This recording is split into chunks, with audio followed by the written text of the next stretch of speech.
नमस्कार दोस्तों, मैं doctor Vinod Kumar Anshika homeopathic clinic के साप्ताहिक संस्करण स्वास्थ्य की बात आपके साथ में आपका हार्दिक स्वागत करता हूं। दोस्तों, आज हम चर्चा करेंगे कोहनी के दर्द के बारे में, यानी टेनिस एल्बो के बारे में। दोस्तों, टेनिस एल्बो जैसा कि इसके नाम से प्रतीत होता है, टेनिस एल्बो जैसे कि ये है टेनिस गेम से ही रिलेटेड है, टेनिस खेलने से रिलेटेड है, लेकिन नहीं दोस्तों। इसका मेडिकल नाम है लैटरल एपिकोंडालाइटिस,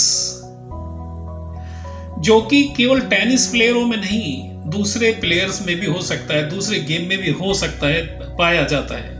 मतलब ये सुनकर हैरानगी होगी कि अगर 100 केसेस देखने को मिलते हैं तो उनमें से केवल 5% ही टेनिस खेलने वाले प्लेयरों में टेनिस एल्बो के केस मिलते हैं, जबकि 95% दूसरे गेम्स या दूसरी एक्टिविटीज जो हैं, एक नॉर्मल एक्टिविटीज डेली लाइफ की जो होती हैं कुछ लोगों में, जैसे वो प्लम्बर हो सकता है, कारपेंटर हो सकता है, पेंटर हो सकता है, इस तरीके के लोग, या घर की गृहिणियां हो सकती हैं जो रसोई में काम करती रहती, करची वर्ची हिलाती, जैसे उससे भी हो सकता है। आपके ऑफिस में जैसे जॉब है, कंप्यूटर जॉब है, माउस मूव करने से, टाइपिंग करने से, कुछ ऐसे कारण भी हो सकते हैं जिसके कारण टेनिस एल्बो देखने को मिलता है।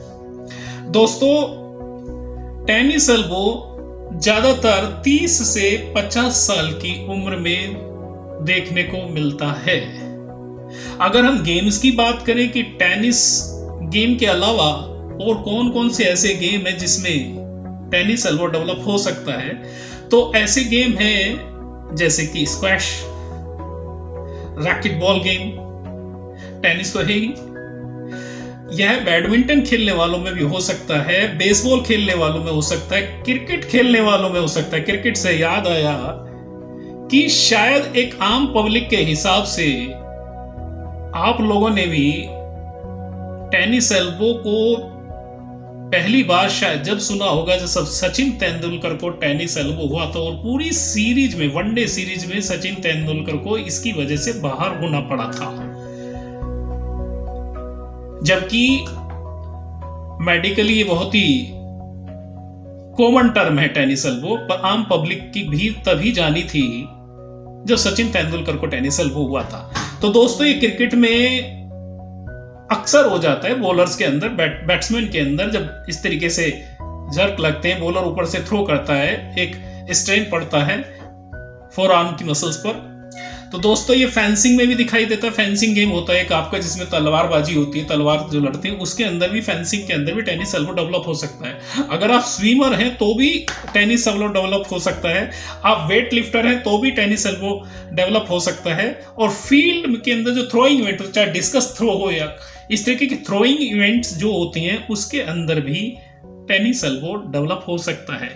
और रोजमर्रा की जो जिंदगी है उसके अंदर इलेक्ट्रीशियन जो होते हैं, स्क्रू ड्राइवर चलता है जैसे उनका, वहां भी टेनिस एल्बो डेवलप हो सकता है। कारपेंटर्स हैं, हथौड़ी चलाते हैं, एक जर्क लगता है, लोड पड़ता है, फोरआर्म की जो मांसपेशियां हैं, उसके अंदर भी आपका टेनिस एल्बो डेवलप हो सकता है।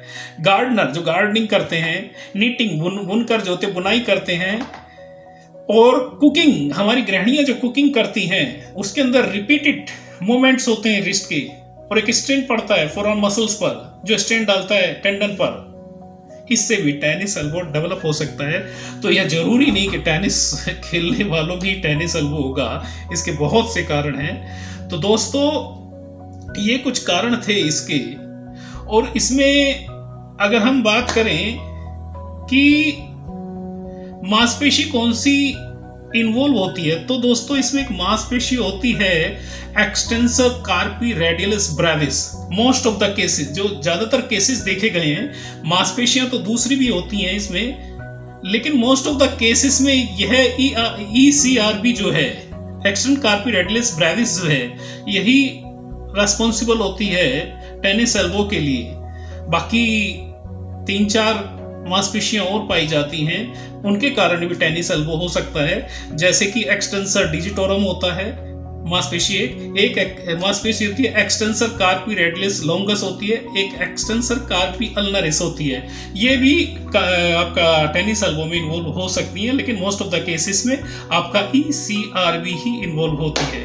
तो दोस्तों ये कुछ था टेनिस एल्बो के बारे में। अब हम बात करते हैं इसके समाधान के बारे में।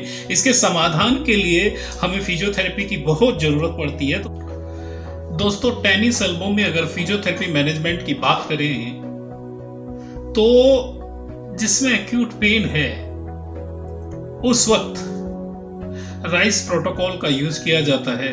Rice means rest, I means icing, C stands for compression and E stands for elevation। तो दोस्तों अगर एक्यूट पेन है तो उस वक्त आपको आइस क्यूब ले लेने हैं किसी कपड़े में या किसी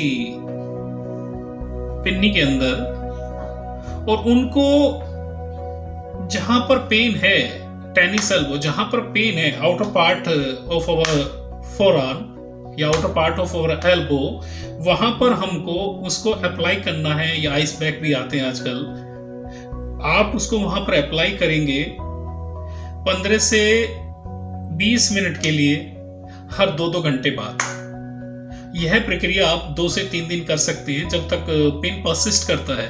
इसके साथ में अगर फिजियोथेरेपी की बात करें तो उसके अंदर कुछ मोडालिटीज होती हैं, जैसे टेंस अप्लाई किया जाता, टेंस दिया जाता है, अल्ट्रासोनिक दिया जाता है, वो उसकी भी सपोर्ट ली जा सकती है फिजियोथेरेपिस्ट से। दोस्तों जब आपको पेन है उस वक्त एक्सरसाइज ना करें। अगर ऐसा करके आप अपने कंडीशन को और ज्यादा बढ़ा लेंगे, पेन और ज्यादा बढ़ जाएगा। जब आपका पेन या तो 0 स्टेज पे पहुंच चुका है कि कोई पेन नहीं है, या फिर 70 to 80% जो है रिड्यूस हो चुका है, उसके बाद ही एक्सरसाइज के बारे में सोचें। और अगर इसकी एक्सरसाइज की बात करें जब आप उसी स्टेज पे पहुंच चुके हैं तो उसके अंदर सबसे पहले, क्योंकि स्टिफनेस डेवलप हो जाती है नॉन यूज के कारण जो है, तो उसमें सबसे पहले स्ट्रेचिंग की जाती है ताकि वो मांसपेशियां रिलैक्स हो सके, जो स्टिफनेस है उसको रिलैक्स किया जा सके। तो स्ट्रेचिंग के लिए आपको हाथ को, सपोज करो मेरे इस लेफ्ट हैंड में टेनिस एल्बो है, पेन यहाँ पर है, तो आपको हाथ को स्ट्रेट करना है बिल्कुल, और फिंगर्स को अंदर की तरफ ले जाना है। दूसरे हाथ से फिंगर पकड़ के अंदर की तरफ खींचनी है। इसको इस तरीके से 30 सेकंड के लिए रखना है और फिर रिलैक्स छोड़ देना है। फिर 30 सेकंड के लिए फिर रिलैक्स छोड़ देना है। इसके आपको 3 सेट करने हैं। इसको आप सुबह शाम कर सकते हैं, ये आपका स्ट्रेचिंग के लिए हो गया। इसके बाद आपकी आती है स्ट्रेंथनिंग एक्सरसाइज। तो स्ट्रेंथनिंग एक्सरसाइज के लिए आप या तो आधा किलो का वेट डंबल आते हैं, नहीं तो घर में ही बोतल ले सकते हैं 1/2 लीटर की।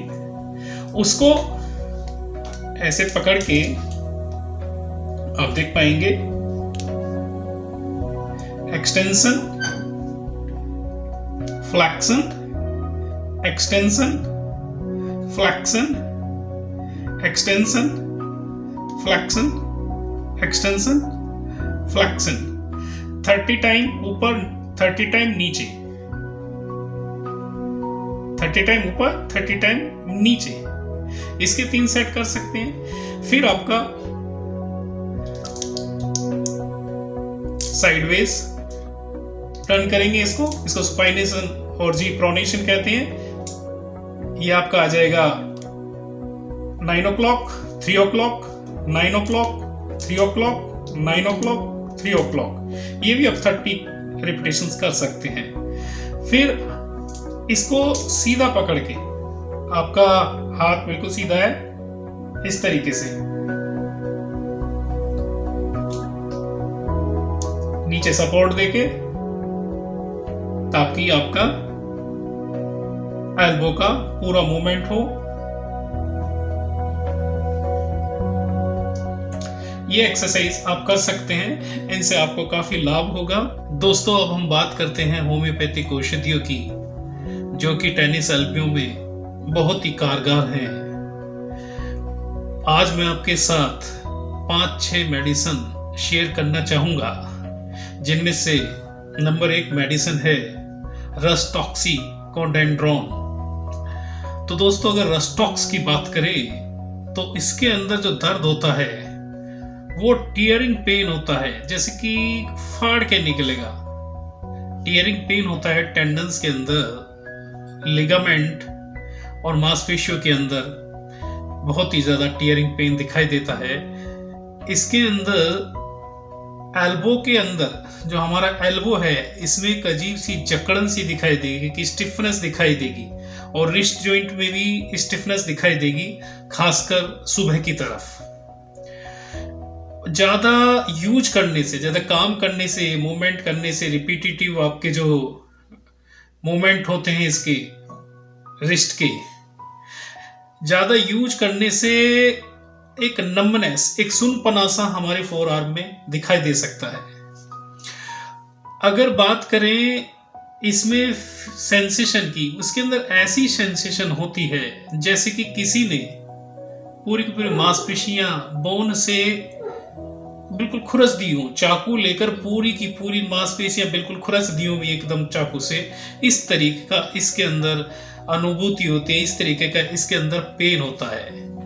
और दोस्तों, यह पेन रात को बढ़ता है, और अगर बरसाती मौसम है और डैम्पनेस है तो भी ये पेन कुछ ज्यादा ही बढ़ता है। दोस्तों, अगर इस तरीके की अवस्था देखें, इस तरीके के कुछ लक्षण देखें, तो हम रस्टॉक्स 200 की 2 बूंद सुबह शाम दे सकते हैं कुछ दिन के लिए। दोस्तों, इसी श्रृंखला में दूसरी दवाई आती है आर्निका मोंटाना। आर्निका मोंटाना, जैसे आपने सुना होगा, बहुत ही कॉमन रेमेडी है इंजरी के लिए। जब किसी प्रकार की इंजरी होती है, बाहर से इंजरी हो या वो रिपीटेडली छोटी छोटी, कहते हैं ना, माइक्रो टीयर्स चले आ रहे हो जिसका पता भी ना हो, लेकिन वो इंजरी हो, चाहे वो स्प्रेन से है, चाहे वो किसी ट्रॉमा के कारण है।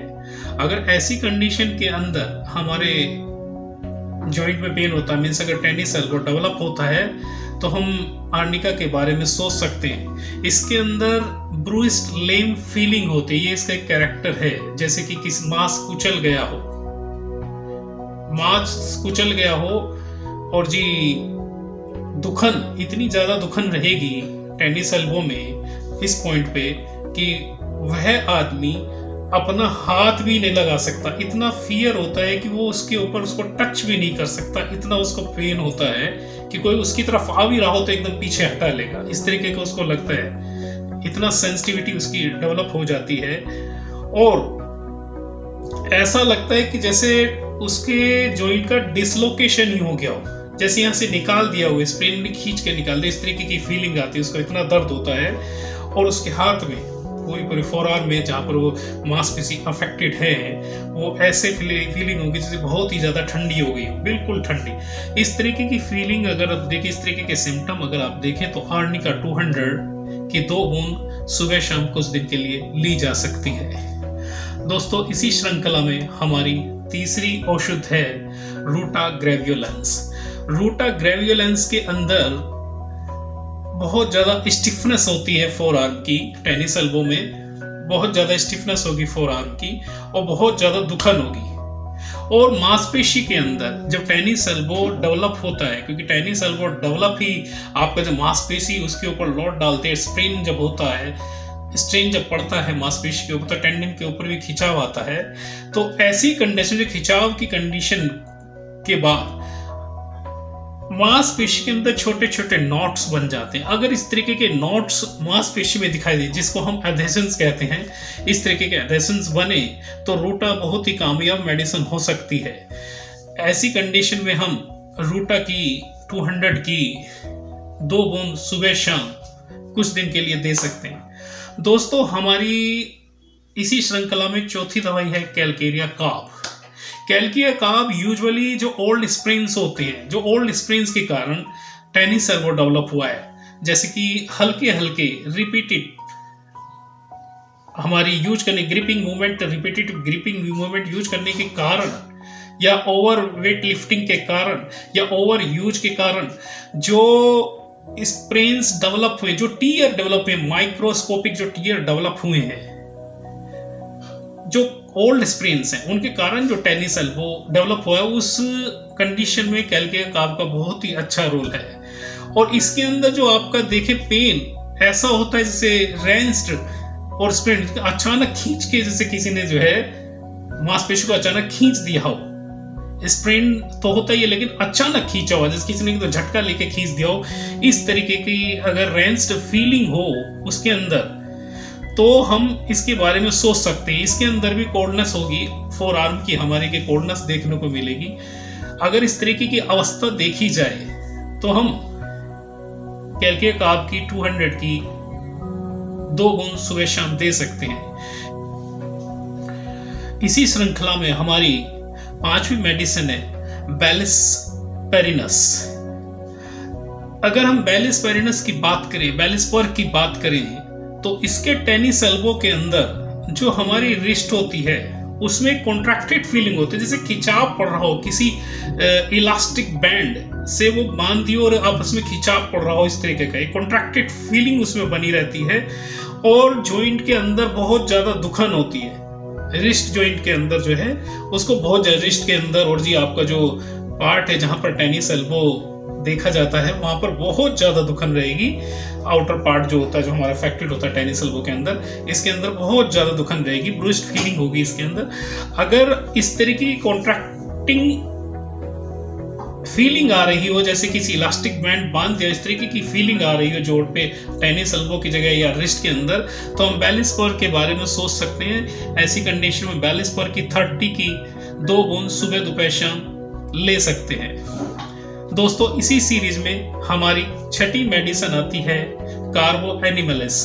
कार्बो एनिमलिस की बात करें तो इसके अंदर जॉइंट कहें या लिगामेंट कहें या मांसपेशियां बहुत ही वीक रहती हैं, जिसमें कि थोड़ा भी ओवर लिफ्टिंग से या थोड़ा भी स्ट्रेन पड़ने से वहां पर टेनिस एल्बो डेवलप हो जाता है। इतने वीक जॉइंट होते हैं, इतनी वीक मांसपेशियां होती हैं कि थोड़े से उसमें बहुत ज्यादा लोड की जरूरत नहीं, थोड़े से लोड में, थोड़ा सा ही जर्क पड़ने में, थोड़ी सी स्ट्रेचिंग पे ही उसके अंदर जो है टेनिस एल्बो डेवलप हो जाता है।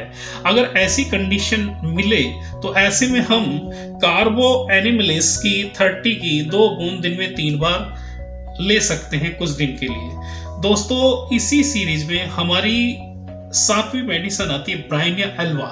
अगर ब्रायनिया एल्बा की बात करें तो इसका टेनिस एल्बो में जॉइंट जो है बिल्कुल रेड होगा, हॉट होगा और उसमें सूजन बनी हुई होगी, और इसके पेन जो होंगे स्टीचिंग और टीयरिंग, जैसे बिल्कुल फाड़ के निकल रहे हो, चुभन टाइप के, और जैसे बिल्कुल फाड़ के निकल रहे हो, इस तरीके का पेन होगा। और इसका पेन थोड़ा सा भी मूवमेंट, अगर थोड़ा सा भी मूवमेंट उसने किया है, बहुत भयंकर पेन होगा उसका थोड़े से मूवमेंट पे भी। और अगर उस पे पॉइंट पे प्रेशर डालेंगे, जहां पर पेन है उस पे प्रेशर डालेंगे, तो उसको पेन और ज्यादा होगा। और जबकि अगर उस पार्ट पे लेट रहा है, सपोज करो यहाँ पर दर्द है, उल्टे हाथ में अगर इस करवट से लेटता है, उसको दबाकर लेटता है नीचे, तो उसको आराम मिलेगा। अगर ऐसी अवस्था देखें, इस तरीके के लक्षण देखें, तो हम ब्रायनिया 30 की 2 बूंद सुबह दोपहर शाम दिन में 3 बार ले सकते हैं। दोस्तों, ये सभी बड़ी कारगर मेडिसिन हैं, लेकिन मेरी ये सलाह होगी, चाहे फिजियोथेरेपी की एक्सरसाइज कर रहे हैं या होम्योपैथी की दवाइयाँ ले रहे हैं, बेहतर ये होगा किसी क्वालिफाइड फिजियो और क्वालिफाइड होम्योपैथिक डॉक्टर से एक बार कंसल्ट जरूर कर लें, क्योंकि लक्षण अलग अलग पेशेंट के अलग अलग लक्षण होते हैं, अलग अलग इंटेंसिटी होती है पेन की, उसी हिसाब से मेडिसिन का चुनाव किया जाता है, उसी हिसाब से एक्सरसाइज का, फिजियोथेरेपी मैनेजमेंट का चुनाव किया जाता है। तो बेहतर ये होगा कि एक बार उनसे कंसल्ट जरूर कर लें। ये केवल आपके नॉलेज पर्पज के लिए है। तो दोस्तों, आज के लिए इतना ही। अगले सप्ताह फिर मिलेंगे, फिर एक नई बीमारी के साथ और उसके समाधान के साथ। तब तक के लिए मुझे आज्ञा दीजिए। नमस्कार।